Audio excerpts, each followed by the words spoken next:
Flight 229, you're clear for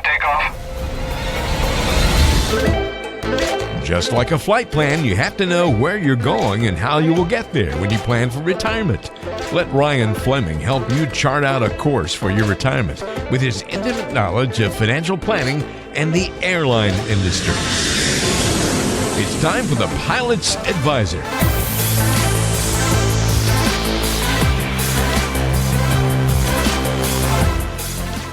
Welcome to another episode of the Pilot's Advisor. We are recording today from Osaka, Japan. And of course, we have a regular on the show today, the man, the myth, the legend, Mr. Lee Hyder in northern Ohio on the beaches of Sandusky. And Lee, welcome to the show. Thank you very much. No pressure on me. The man, the myth, and the legend, huh? Well, you're starting to get to be a regular here on the show now, just because I think you bring a lot to the show. And I hope you're okay with that. I appreciate your time. I think you bring a lot of good points to good conversation topics, and I like having you on.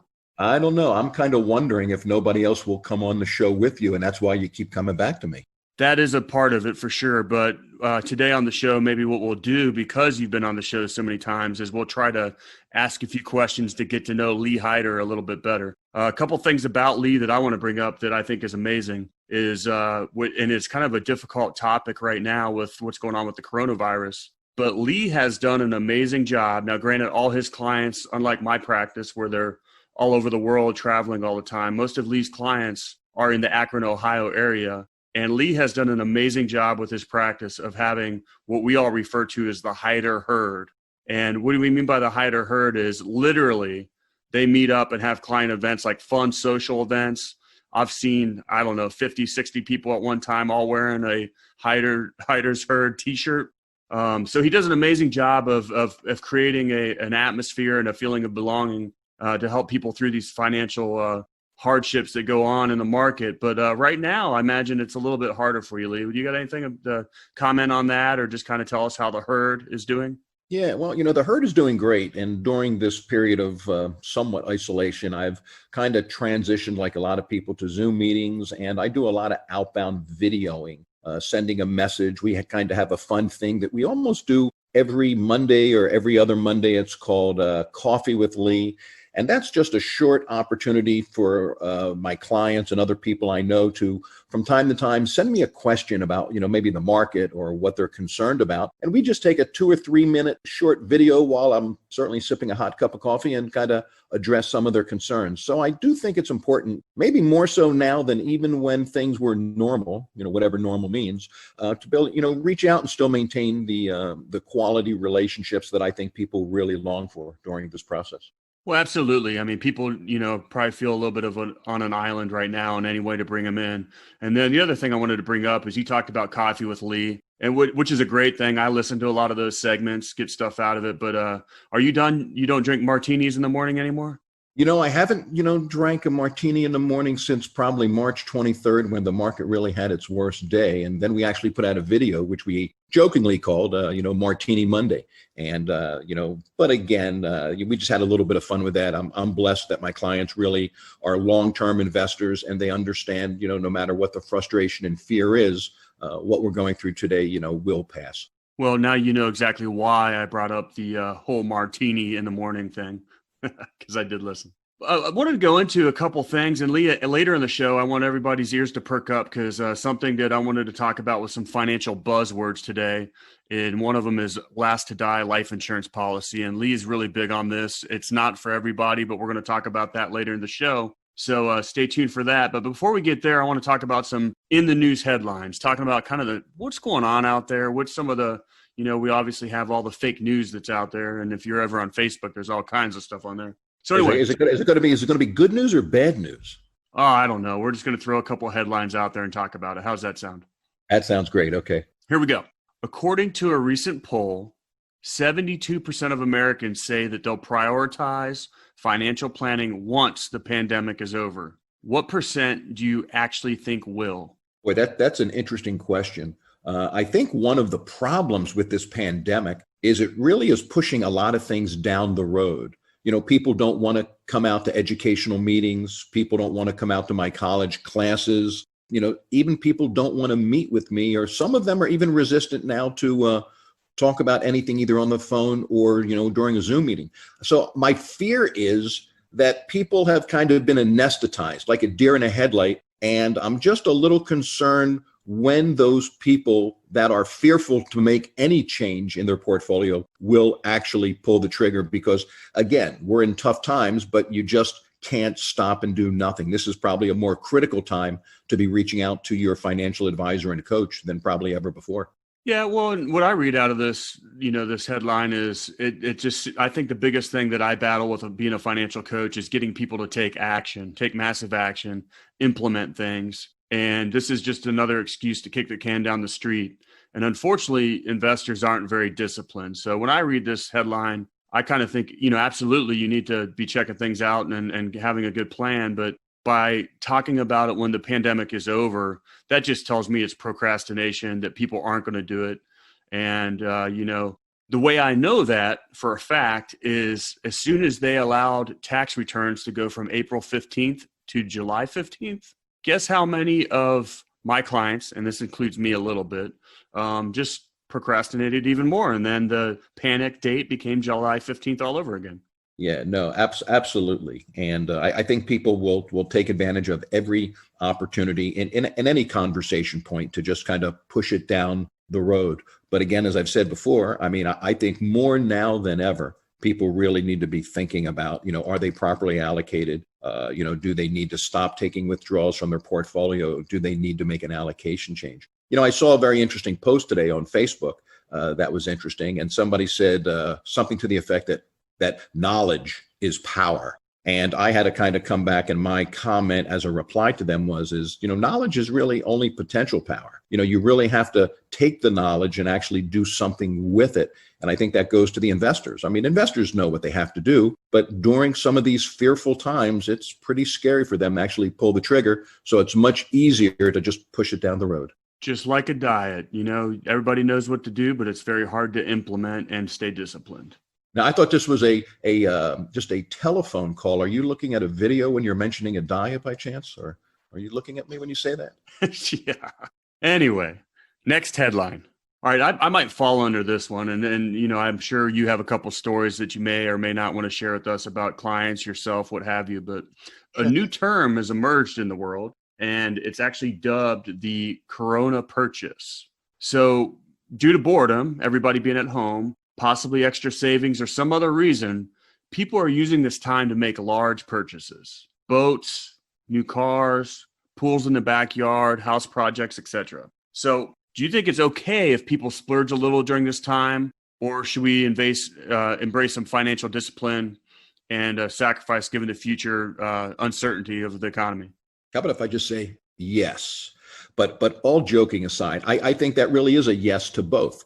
I think it's an opportunity for you, if you put proper safeguards and have some discipline, to you to, maybe spend a little more time on Amazon and maybe purchase something fun, maybe just for yourself, for your children, for your spouse, just to feel good. But I would caution you, don't throw caution to the wind. If you're the kind of person that, historically, maybe, you spend $50 or $100 on Amazon, don't go out and spend $1,500, on a new drone or something.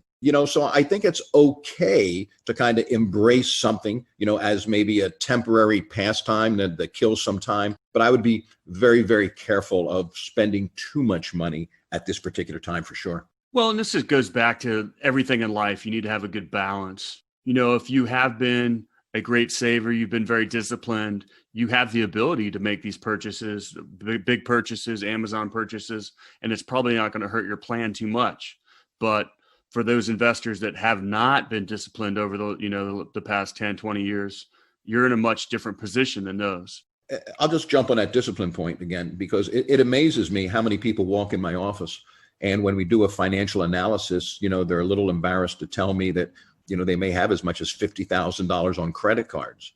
And then they, in one form or another, try to justify it. But in reality, they basically come back and they own the fact that, they're not disciplined. They're very impulsive.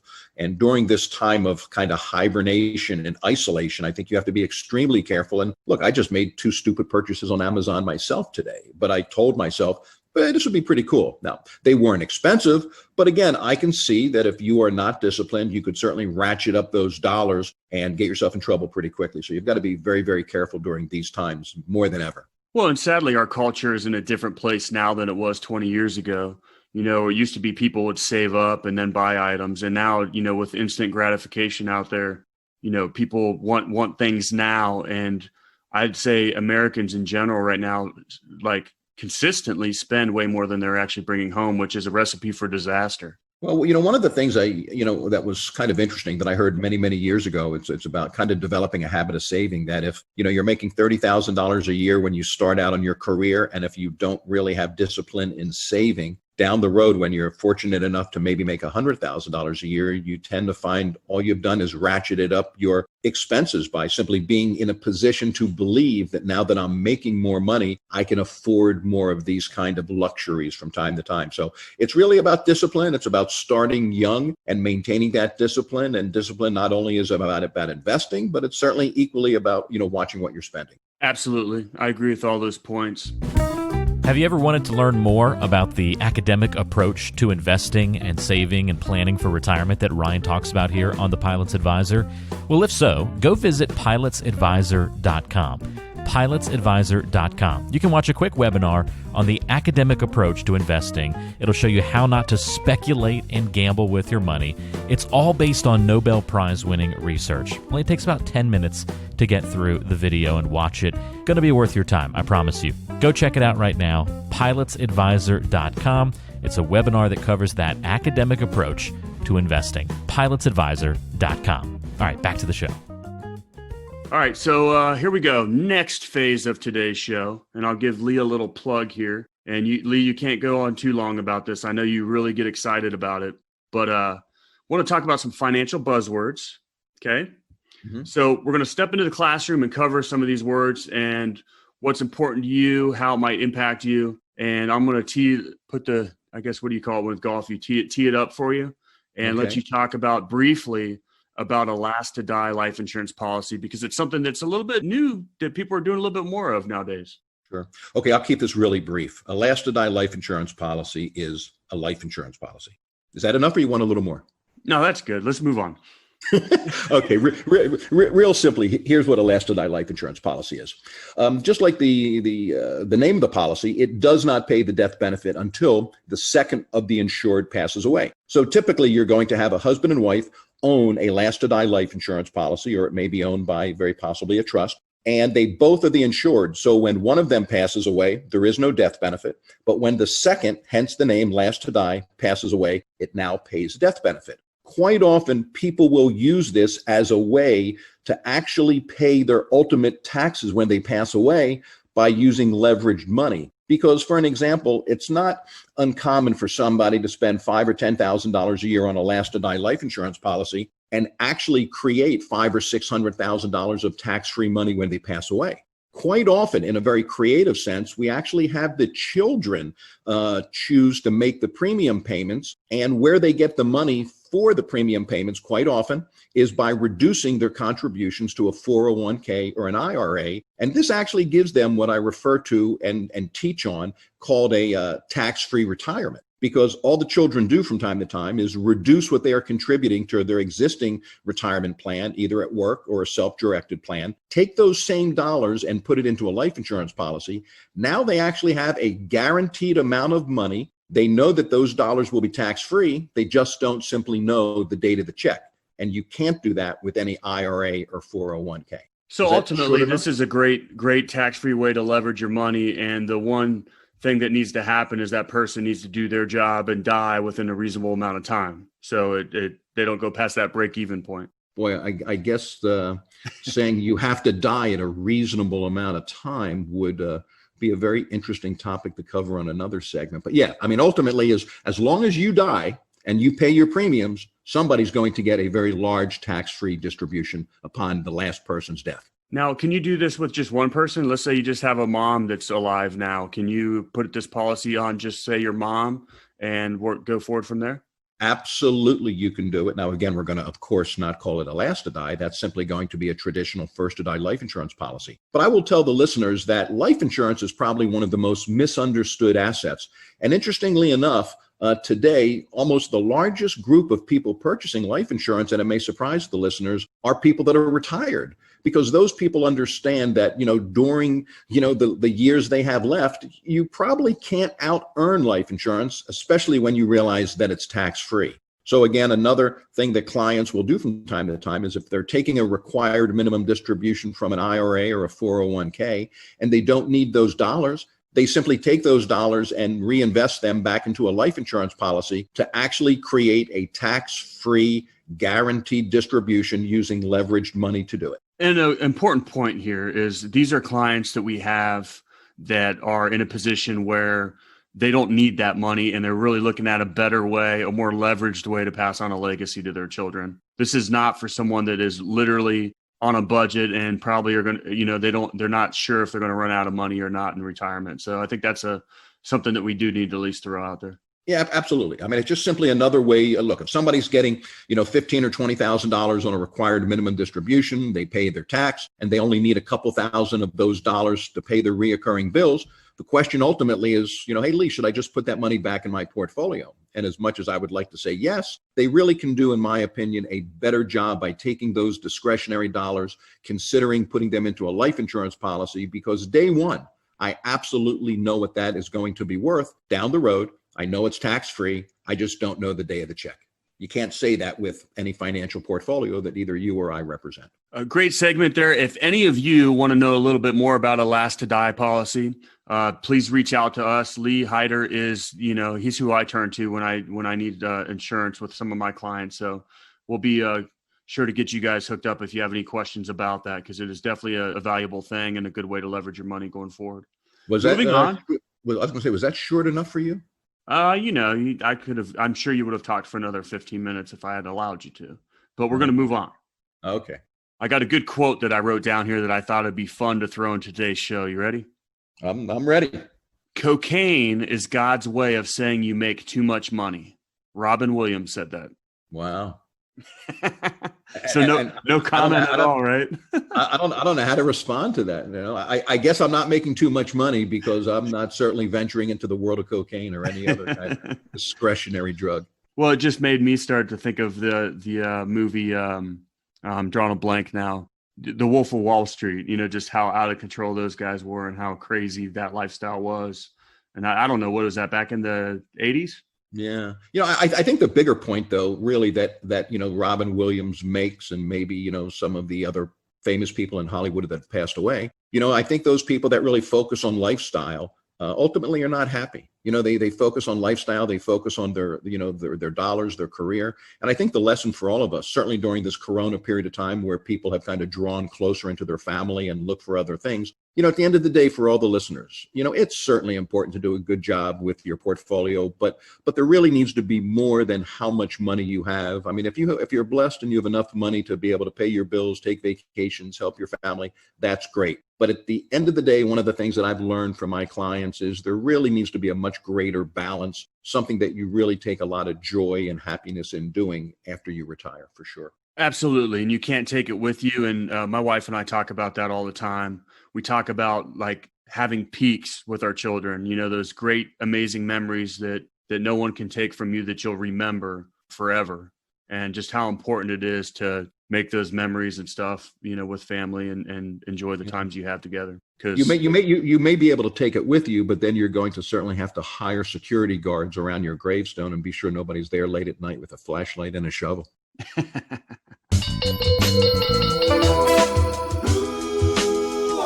It's getting to know you time.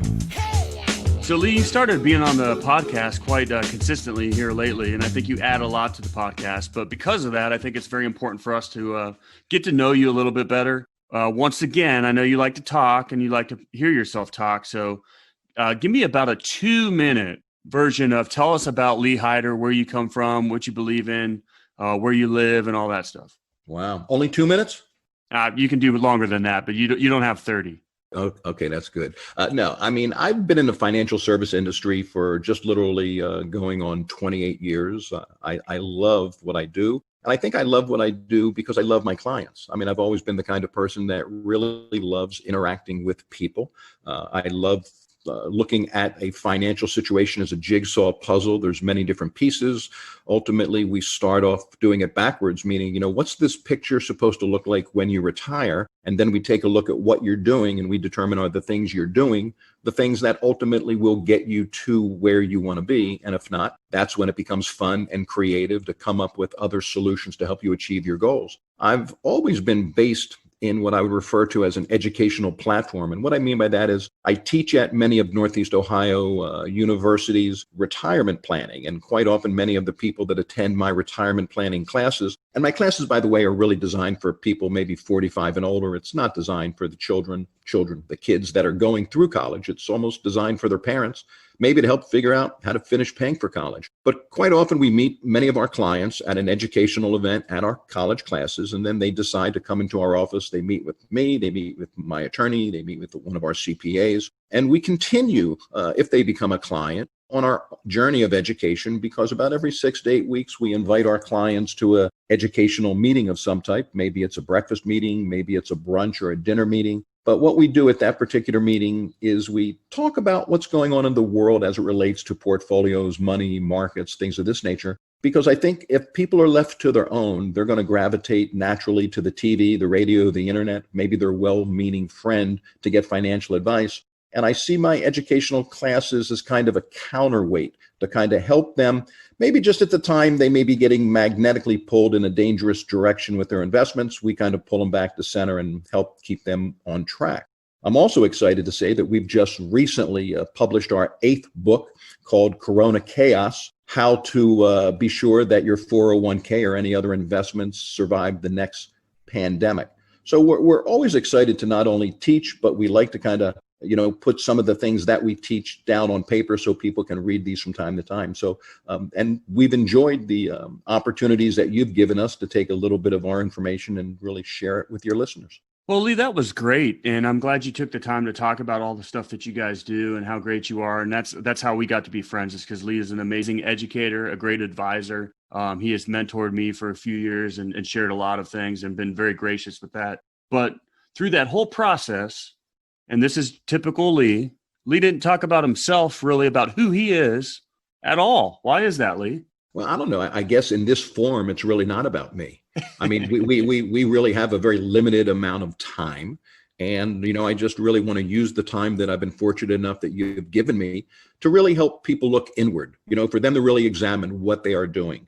Are they fearful? Do they have some genuine concerns? And then if they do, and many of us do, what should they consider doing? Who should they talk to? How do they consider or determine if they're really even talking or working with the right financial advisor?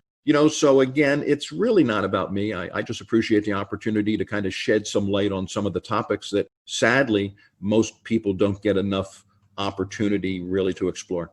Well, and that's why the Hiders Herd is so special, because it is a family and it is a group that takes care of each other and handles all those issues. And as you can tell, Lee is very, very gracious to take the time and very good about talking to his clients and having events and stuff like that, which I think is very admirable.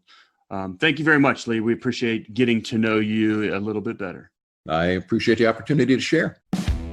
Well, hey there. We hope you're enjoying listening to the Pilot's Advisor today. Just wanted to take a quick moment from the show to remind you that if you have any questions ever about what Ryan talks about on the program, need any assistance with your financial planning, need some guidance to get to and through retirement, or whatever financial questions might be on your mind, don't ever hesitate to reach out. The simple way to get in touch with Ryan is to pick up the phone and call or text 843-475-3038. Again, that's 843-475-3038. You can also find Ryan online at FlemingFG.com. That's FlemingFG.com. And as always, we put contact information to get in touch with Ryan in the description or the show notes section of the program. So just check it out on whatever app you're using, and it's easy to get in touch with Ryan. All right, now back to the show. All right, so for today's show, we're going to talk about retirement ready. And, of course, we've had a lot of things that have happened this year with the coronavirus to get us sitting back and going, wow, where are we at in our retirement? Where are we at in our life? So what I want to talk about is, are you clinging to false hope? So we often find that people are clinging to certain ideas or beliefs that end up giving them a false sense of security or hope about their retirement. And I think it's a dangerous position to be in. So I wanted to explore some of the faulty thinking that ultimately leaves people unprepared for retirement. We talked on another show about people not being disciplined and not starting early and procrastinating. So there's some of those issues. So here we go. So number one would be the mindset that you'll be ready to retire once you hit a certain number in your savings. What do you think about that, Lee? I think that's important to really differentiate between the period of your life that you are accumulating your portfolios and you're working, and when you reach a retirement age, whenever that would be for any of your listeners. There's a big difference between just kind of growing your portfolio, which is a wonderful thing to do, and then when it's time to what I refer to as harvesting my monthly distribution to assist me in paying my reoccurring bills. That takes a completely different mindset. So quite often people simply look at a portfolio and they say, oh, I've got plenty of money. But they don't even really know what their expenses are going to be down the road. So how can you determine, do I have enough money today to be able to withdraw the appropriate amount down the road to pay my reoccurring bills and factor in there from time to time a 15 or 20% correction in the market? Well, and what I see out of this is you talked about the two separate phases of retirement planning. You have the accumulation phase where you're building that money up, and then you have the distribution phase where you're living, or as you say, harvesting off of that snowball. And when I look at a certain number in your savings, then that's when you can retire. There's a lot more variables to go into that, because you could hit that number. Let's say that number is $2 million. Okay. Sure. And if I had $2 million, well, then I can live off that for, 20, 30 years based off of our calculations or what have you. But if you hit that number at like 40, well, then your distribution phase is going to be a lot longer than 20 or 30 years, assuming that you live that long, and you're going to run out of money. That number has to have something else attached to it and some more assumptions attached to it, meaning you're only going to live 25 to 30 years after that number. And that would be a good plan. But if you're going to live 40 to 50, then we got a problem. It also amazes me when somebody comes in my office and they will kind of say, well, do I have enough money to retire? The first thing I ask them is, well, what are your monthly reoccurring expenses? And so few people can accurately determine what their expenses are when I meet them for the first time. You can't even begin to determine, no matter how much money they have, is it enough? I feel like we're going back to that whole B word, the budget, that nobody wants to talk about. Well, I'm not necessarily talking about a budget, but I am talking about getting a clear understanding, because a minute ago you said, certain times people don't have a reality. But if you don't know what you're spending, and I'm not calling that a budget, I'm just calling that an expense report. If you just don't know how much money you will need when you retire, then you're not even in the reality world of determining, do I have enough? And that's so critical. And that's a great lead into the next one when I talk about false hope. And it's the belief that your income needs will drastically decrease when you retire. And I don't really think that's the case. I honestly think your expenses go up when you retire. Today, it's interesting. Most people work 9 to 5, maybe a little earlier, maybe a little later, Monday to Friday. Some people even work on a Saturday. So they don't really have, if you think about, there's 168 hours in a week. Most of the time we are working or sleeping. But when I retire, it's like all of a sudden I have 168 hours that I can play, that I can go out to breakfast with friends. I can go golfing 3 days a week. I have so much more time. We find most of our clients, their expenses go up when they retire, meaning they may need more money. Well, and when we look at retirement and we look at the distribution phase, there's actually 3 points of that I think most people, number one, don't think that their income needs are going to go up, which you basically said you disagree. I disagree with it as well. And the 3 phases of that are right when you retire and you're still healthy and can move around. It's called the go-go years, where you're spending more, you're vacationing, you're trying to get that bucket list knocked out and do all those things that you wanted to do that you couldn't do while you were working all those years. And then you get into the slow go where things are starting to slow down. You're not traveling as much. And then lastly, the no-go years where you're basically health has, deteriorated. You're just not really traveling or doing much of anything because of your health. So initially on retirement, I would say that income needs increase, and then they slowly decrease as you get closer and closer to the no-go years, but your medical expenses increase at that point in time. So it probably evens itself out. Not only the medical expenses, but I also find what happens is, if you're going to spend what you and I would call a little more money than we as your advisor are comfortable you taking out of your portfolio on a reoccurring basis per year, you can get away with that in the early parts of your retirement. Because like what you're saying, for many reasons, people's expenditures tend to go down. We get a little more grumpy as we retire and we get a little older. All of a sudden, your once husband that was adventurous and liked hiking, now he hates TSA and the inconvenience of the airport so much that he doesn't even like to travel that much anymore. So all of those times you were spending money on cruises and really exotic trips, now it's maybe to the local park or, some other local activity. So I think I agree with you clearly that during the early phases of retirement, you can probably get away with spending a little more money than we're comfortable you doing. But as you get a little older, for many, many reasons, I think you're going to find your expenses during retirement will go down as well. All right. Well, here's another good one that's not a very good retirement plan and probably giving you a little bit of false hope. Some people's retirement plan is the assumption that you'll receive an inheritance at some point, and that's going to make up for any shortfall in your savings. Boy, that's, it may sound like a great plan for you, but I don't know how good of a plan it is for the person you're waiting to hand you that check for. Well, and you know what they always say about people that have assumptions. I'm not even going to go there. I think this is a PG show, but I certainly know where you're going. Yeah, I think you got to be careful. Again, there's a lot of things. I mean, I think the reality in life is, you need to build a retirement plan that's based on you, your portfolio, your time frame, your income, your expenses, and whatever happens, be it with an inheritance or a lottery winning or who knows what. I think that's kind of just, frosting on the cake. Well, absolutely. And I look at this, I think there will always be some form of Social Security, but I think it's going to be a reduced amount from what we see right now. And I also look at, Social Security as being one of those things that, yes, that's going to be in your plan, but you also need to plan for the possibility of that being a little bit less than what you thought going forward. So. I can actually see, and I talk about this jokingly at my educational classes at the universities. I can see a grandparent walking their grandson or daughter through one of the halls of the Smithsonian Institute, which is called the Good Old Days, and they've got pictures of Social Security checks and big corporations, and they talk about pensions and health insurance and all of those things because, I don't know, I'm not as optimistic as you are. I think if we kind of had the ability to parachute ourselves 25, 30 years in the future, I think some of the things that people are really hanging their hat on may be on a very, very loose hook. Yeah, they're probably not there.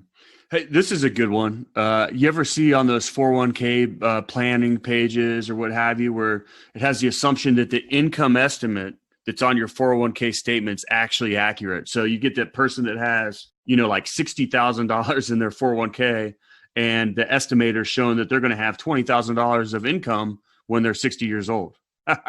Well, we go back to that assumption again. I think what's even more comical, and I write about this in my latest book, Corona Chaos, how to protect your 401k from the next pandemic, are the target date funds. It's so amazing to me that when somebody walks in my office and they ask me about their 401k and they show me a statement, and let's assume they're going to retire in 2025, they may have their entire $500,000, $600,000, $700,000 of their 401k in a 2025 target fund. For your listeners that may not know what a target fund is, it's basically a collection of all different investments that somebody basically feels based upon your age you should have. And they call that a target fund because the assumption is you're going to retire in 2025. Therefore, we know what everybody in that age bracket ought to own, which I think is ridiculous. Because everybody's situation is exactly the same.